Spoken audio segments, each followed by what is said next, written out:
Aleluia. Saúdo todos com a paz do Senhor Jesus. Amém? Amém. Aleluia. Vamos ler Juízes, capítulo 2. Aleluia. 2, 7 a seguir. Amém? O tema de hoje que eu tenho para comentarmos é sobre a geração que não conhece a Deus destina-se à ruína. Será que isso acontece? Será que isso acontece? Gênesis 2, Juízes 2, 7 a seguir. Qual é o objetivo desse tema? É mostrar que uma geração que não conhece a Deus e nem busca conhecê-lo, ela se distancia de Deus e nem percebe que está distante do Senhor, tornando-se doente e destrutiva. Então, qual é o objetivo? Vamos ver aqui na palavra do Senhor que é necessário aprendermos e ensinarmos aos nossos filhos ter um relacionamento com o Senhor. Amém? Que uma pessoa, uma geração sem relacionamento com Deus, ele destina-se ao fracasso. É superficial. Amém? Amém. Nós vamos ler devagar, mas vamos avançar. Diz assim o verso 7. E serviu o povo ao Senhor todos os dias de Josué, e todos os dias dos anciãos que ainda sobreviveram depois de Josué.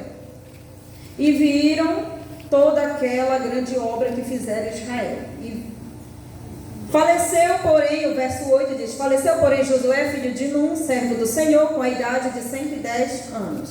E sepultaram no limite da sua herança em Timnat-Heres, no monte Efraim. E o verso 10: e também toda aquela geração foi congregada aos seus pais, e outra geração após ela se levantou, que não conhecia o Senhor, e nem tampouco a obra que fez. Amém? Vamos dar uma parada aqui. Aqui a gente pode observar que a Bíblia relata que durante 40 anos o povo de Israel foi liderado por Moisés. E o que aconteceu? Deus estava com eles. Por quê? Aquele juiz, aquele líder estava com Deus, buscava a Deus, tinha intimidade com Deus. Depois da morte de Moisés, Deus levantou Josué para liderar o povo até a conquista da terra prometida, certo? E Deus estava com eles. Deus estava com eles, operando as suas maravilhas, como ele fez. A abertura do Mar Vermelho, a queda dos muros de Jericó, várias investidas do Senhor a favor de Israel, em defesa do povo de Israel. Amém? Só que aí também morreu, no verso 10, morreu Josué, morreu toda aquela geração que viu aqueles feitos, que presenciou aqueles feitos. E levantou-se após uma geração que não conhecia o Senhor. Uma geração que não tinha intimidade com Deus. Nem sabia dos seus feitos, nem das suas obras, nem dos seus mandamentos. O que chama a atenção aqui é como essa geração não conheceu o Senhor. Por que eles não conheceram? Não teve quem falasse do Senhor para eles? Ou mesmo tendo, eles não quiseram, não tiveram interesse em conhecê-lo? Quem foi o culpado dessa situação aqui, dessa geração? Quem foi o culpado? Eles mesmos ou descompromissados com eles? Será que a gente precisa somente mesmo que alguém clame a Deus por nós? Amém? Nessa passagem a gente vê aqui características de homens e mulheres, jovens e crianças, que se encontraram numa situação de derrota, que se encontraram numa situação de tristeza, de doença, de fracassos. Por quê? Qual foi a ordem dada por Deus em Deuteronômio 6, 7, 9 a seguir? Diz assim: estas palavras que hoje eu te ordeno estarão no teu coração, e as ensinarás aos teus filhos, e delas falarás, assentado em tua casa, andando pelo caminho, e deitando-se e levantando-se. E também Astarás na tua mão, te serão por esteiras aos teus olhos, sim, muitos. O Senhor orientou que aquela palavra fosse ensinada aos seus filhos, porque essa geração não conheceu a Deus. Porque essa geração não conheceu. Homens e mulheres que cresceram e não buscaram o Senhor. Glória a Deus. Aleluia, glória a Deus. Aleluia. E hoje, essa geração aqui, e hoje, o que nós vemos? Homens e mulheres que também, vamos fazer uma comparação, homens e mulheres que também fazem a mesma situação. Não tem um relacionamento produtivo com Deus. E também não estão buscando, estão sem interesse. O que nós vemos? O que nós conseguimos ver? Pessoas de todas as idades que vêm, eles têm interesses em, eles conhecem a igreja, conhecem o pastor, conhecem membros, conhecem as ordens do culto. Mas o objetivo real, que seria Deus, eles não conseguem alcançar. Eles não conseguem dar espaço para Deus. E é triste vermos hoje essa situação de pessoas semelhantes às prescritas aqui na Bíblia. Por quê? Porque conhecer a Deus é algo que vai além do que nós imaginamos. A gente conhece a Deus como? Quando a gente passa a ter experiências com Ele. Quando a gente deixa Ele moldar a nossa vida conforme a sua vontade, que é boa, perfeita e agradável. Amém? Amém. E o que acontece com as pessoas que conhecem, que buscam apenas ouvir? Elas se interessam, elas vêm, elas ouvem a palavra de Deus, elas recebem aquele alívio de espírito, aquela leveza e vão. Mas não têm um relacionamento, não querem compromisso. E o que acontece, segundo a palavra do Senhor? Lá na frente, o inimigo vai e rouba delas aquela mensagem que foi pregada. Lá na rua, no trabalho, na escola, na casa, o inimigo vai e rouba aquela mensagem. Por quê? Porque não firmaram compromisso. O Senhor tem compromisso com a palavra dele. E a partir do momento que o ser humano firma compromisso com ele. Amém? Então, essa geração aqui prescrita na Bíblia, eles ficaram vazios. Eles se tornaram um povo vazio por não conhecer o Senhor. Mas eles sabiam. Por quê? Porque eles sabiam que existia um Deus. Porque quando a situação, as consequências do ciclo vicioso que eles praticavam, a situação de erros, mas erros apertava, que vinham as consequências, eles buscavam o Senhor. Eles clamavam, existe um Deus que pode libertar. Eles clamavam a Deus e Deus libertava eles. Então eles sabiam que havia alguém, mas não queriam cumprir ao pé da letra aquelas ordens, aqueles mandamentos que aquele Deus que defende eles estabeleceram. Israel, os povos inimigos, outros povos, temiam o povo israelita pelo poder do Deus dos israelitas. Inúmeras vezes Israel não prevaleceu em conflitos. Por quê? Porque se afastaram do Senhor. Era Ele que dava vitória. Amém? Então aqui nessa leitura, eu analisei e tirei umas características da geração passada e hoje, comparada com a de hoje, que não se habituam a um compromisso com Deus, que não se interessam em ter uma intimidade, um conhecimento de Deus maior. Amém? Então tá, vamos lá. As características que eu tirei dessa passagem, fala assim: a geração, o povo, as pessoas, jovens, crianças que não buscam conhecer a Deus, uma das características que elas têm é não se comprometer em fazer o que é correto aos olhos de Deus. Lembra? A igreja, as comunidades evangélicas, igrejas, sempre estão lotadas, mas a maioria não estão aqui para compromisso, só estão aqui para um objetivo, buscar o Senhor para ter um livramento. Será que o povo estava assim? Vamos acompanhar lá em Juízes 2, 11 e 12. Então fizeram os filhos de Israel, que era mau aos olhos do Senhor, e serviram aos deuses falsos, a Baal. E deixaram o Senhor, Deus de seus pais, que os tirou da terra do Egito, e serviram a outros deuses, dentre os deuses dos povos que havia ao redor deles, e o adoravam, provocando a ira do Senhor. Amém? Aqui não tem compromisso em fazer o que é correto. Eles sabiam que Deus proibia a adoração de ídolos, que é errado, mas eles iam adorar. Mas quando apertava lá, eles corriam para cá. Era um ciclo, vai, vem. O segundo item, em Josué 2, de novo, o verso 17. O verso 17. Quem não tem um compromisso com Deus se desvia do caminho do Senhor constantemente. Bora ver? Verso 17. Porém, tampouco ouviram aos juízes. Antes se prostituíram, servindo a outros deuses e os adoraram. Depressa se desviaram do caminho do Senhor por onde andaram seus pais, obedecendo aos mandamentos do Senhor. Mas eles assim não fizeram. Não obedeceram.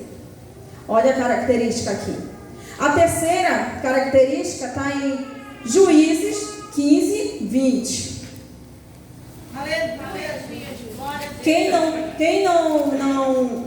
A geração que não conhece a Deus enfrenta sérias consequências. O verso 15 fala assim: por onde quer que saíam, a mão do Senhor era contra eles, para o mal, o próprio Deus.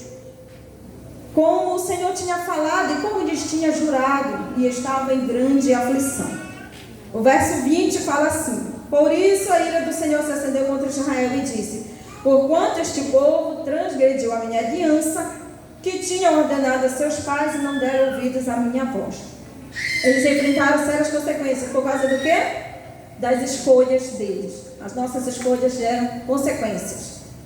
As escolhas que buscamos para a nossa vida e ofertamos aos nossos filhos, vai ter consequências lá na frente, lá no futuro, de alguns dias, alguns anos após. Para uns vão rir, outros vão chorar. Amém? O quarto item está em Juízes 2, 19. O povo, a geração, as pessoas que não conhecem, não buscam conhecer a Deus, eu repito, eles não deixam tratar seu coração. Vamos lá? Em Juízes 2, 19. Porém, sucedia que, falecendo o juiz, reincidiam, ou seja, retornavam, se corrompiam mais do que os seus pais, andando após outros deuses, servindo-os e adorando-os. Nada deixava das suas obras, nem do seu obstinado caminho. O povo sofria aflição, violência, tudo. O povo sofria, o povo não deixava tratar seu coração. O povo hoje sofre conflitos, desespero, filhos, crianças, jovens, adolescentes. Muitos, não todos, muitos estão no caminho errado, mas não deixam tratar seu coração. Isso vai de crianças a adultos. Irmã, tem crianças que já têm uma mentalidade maligna? Infelizmente tem, porque elas acompanharam isso. Elas tiveram crescimento nesse meio. O crescimento delas foi vendo uma realidade que Deus não queria para eles. Lembra da passagem que a Bíblia fala assim: aonde estiver o seu tesouro, lá estará o teu coração. Lá estará empenhado o teu coração, o nosso coração. E hoje, em quem nós estamos empenhando o nosso coração? Quais são as nossas preocupações? Será que nós estamos buscando dedicar o nosso tempo, empenhar o nosso tempo em ter Deus? O que muitas pessoas não entendem é: eu não quero ser cristão porque cristão tem que estar toda hora. Gente, são 24 horas. É necessário que dentro dessas 24 horas Deus permaneça quantas horas com o cristão? Esteja presente. As 24 horas, não pode faltar. Porque um coração que não estiver preenchido pela vontade de Deus, ele vai se preencher automaticamente pelo mundo. É simples, lembra? O inimigo, ele não avisa quando ele vai atacar. Ele vem de leve. Ele vai deixando tu te deliciar naquilo. Vai te deixando tu deliciar naquele erro. Mais e mais e mais e mais. Amém? Amém. Então, eles sofrem e não se libertam. Olha aqui, o 21, vamos acompanhar. Tampouco desapossarei mais diante deles a nenhuma das nações que Josué deixou quando morreu, para por elas provar a Israel se hão de guardar ou não o caminho do Senhor, como seus pais o guardaram, para neles andar. E assim, verso 23, e assim deixou o Senhor ficar aquelas nações e não as desterrou logo, nem as entregou na mão de Josué. Lembra, qual foi o erro do passado? Os erros da geração que não conheceu a Deus. O erro dos pais da geração que não conheceram a Deus foi deixar povos que Deus disse que era para ter expulsado. Por quê? Porque, olha, meu filho, não te iluda, a má companhia corrompe, a boa conversação, a boa conduta é corrompida. Eles deixaram lá aqueles povos, muitos foram enganados, alguns enganaram, Josué, mas os outros permaneceram, alguns povos cananitas. Então, é necessário que a gente oriente. Mas o que isso tem a ver com filhos? Tem tudo a ver. Por que tem tudo a ver? Porque o caráter de uma pessoa, do homem, da mulher, não é edificado na fase adulta, é na infância. Essa geração aqui, eles não surgiram para adultos. Eles nasceram, mamaram, andaram, aprenderam a falar, mas não aprenderam a conhecer o Senhor. Foram desleixados. Foram desleixados por quem? Pelos pais. Pelos pais. É na infância que ficam arquivadas boas lembranças, memórias, todos os ensinamentos da vida que vão levar para o sucesso deles, para a vida eterna, se conhecer a Deus, ou para a destruição deles e para a morte eterna. Jesus, mas Deus, mãe, o que acontece com aquelas pessoas que aceitam Jesus e têm filhos e já são adultos? Jesus tem todo o poder de derrubar a maldição, libertar, salvar, transformar, mediante a pessoa assumir um compromisso com Ele. Porque só o vai e vem, não é substancial. Essa ausência de querer Deus, de querer aprender, de ler da sua palavra, que a gente só passa a conhecer 1% Deus além da sua palavra, porque os pensamentos deles são muito altos, o pensamento dele é mais além do que nós possamos imaginar. Então, Deus tem esse poder, Ele quebra a maldição, inicia. O que ele fala? O que a passagem bíblica lá nos evangelhos fala? Venha a mim. Você que está cansado, está sobrecarregado, está aflito, está desesperado, está achando que não tem solução, venha a mim. E eu vos darei descanso, eu vos darei alívio.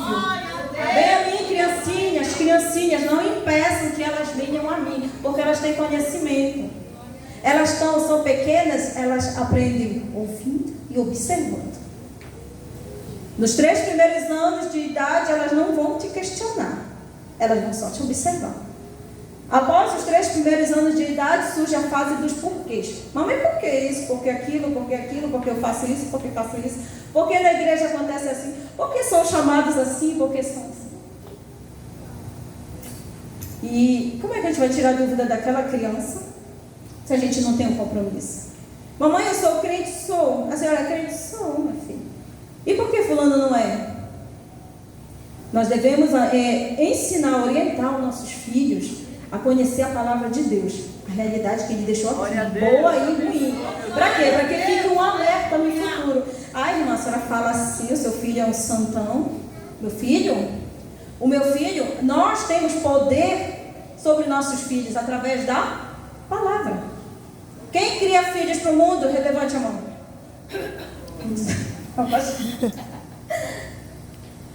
Vamos profetizar nós mesmos, mães cristãs, pais cristãos. Eu não crio filho para o mundo, eu crio filho para Deus. Você é cristão? Ah, mas ele estuda. Sim, ele estuda, sim. Nós vivemos no mundo, nós não somos alienígenas. Nós vivemos num mundo onde nós vamos fazer o diferencial. Mas como é que acontece o diferente na vida do nosso filho? É diário. Diariamente tu diz, meu filho, tu vai para a escola? Vai, você é cristão. Você é cristão? Sou. Então, mostre que você é. Porque ele mostrando que ele é cristão, ele vai te trazer os frutos daquilo que tu orientou ele.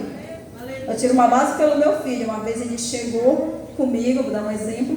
Mãe, eu orei na igreja.